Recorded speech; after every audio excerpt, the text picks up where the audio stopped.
To make Rice Krispy treats for you today, right, Boaz? Yeah. Rice Krispy treats are so easy to make and very inexpensive, and it's a great activity to do with your kids, even as young as 2 years old. Today, we're going to make Rice Krispy treats. I'm going to give you my recipe.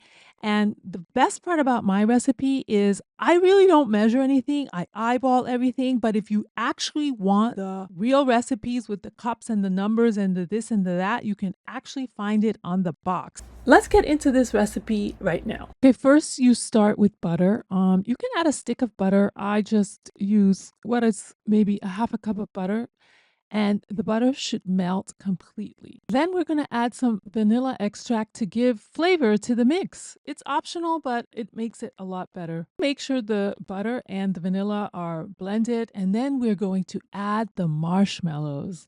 Add about 40 marshmallows or a little bit more, depending on how sweet you like it. I don't like mine too sweet, so I just add about 40 marshmallows. 8, 8.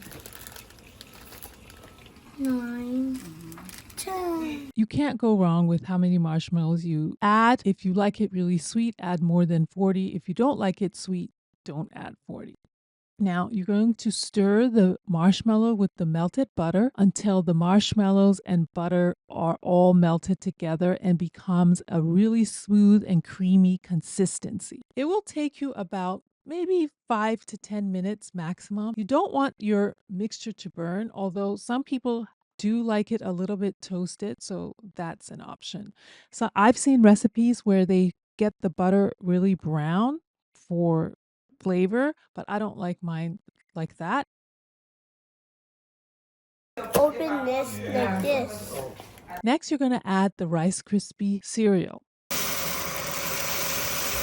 You can put about 4 cups for your 40 marshmallows, but you see, I just pour it in and stir, eyeball it. And right now, if you're looking at it, it's a little bit too much marshmallow mix. And so I'm going to add a little bit more of the Rice Krispie treats. You want a good balance between the marshmallow mix and the cereal. I'm going to add a little bit more because it's still a little bit soupy. Just add a little at a time until you get the consistency that you like. It's all about preferences. There are no hard rules. Like I said, you can also follow along with the recipe if it's your first time and you're not comfortable with eyeballing. Do a taste test, of course. I'm happy with the consistency. And at this point, the stove is off. There's no flames underneath the pot.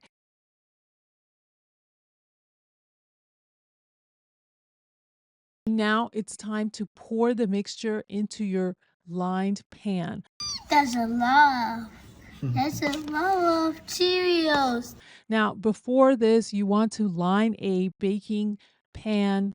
I use a square glass Pyrex with parchment paper so it doesn't stick. You butter the bottom of the glass Pyrex and then you adhere the parchment paper into the Pyrex. This way, when you're taking out your treats, it won't stick to the Pyrex. You spread it out as flat as you can. You want it a little bit thick. It's up to you how thin you want, and you can use just a plain baking sheet. You don't have to use parchment paper. If you don't have parchment paper, just butter whatever tray or pan that you're using. You freeze it for about 10 to 20 minutes. It just needs to solidify, and then that's when you start to cut it up into squares. And that's it.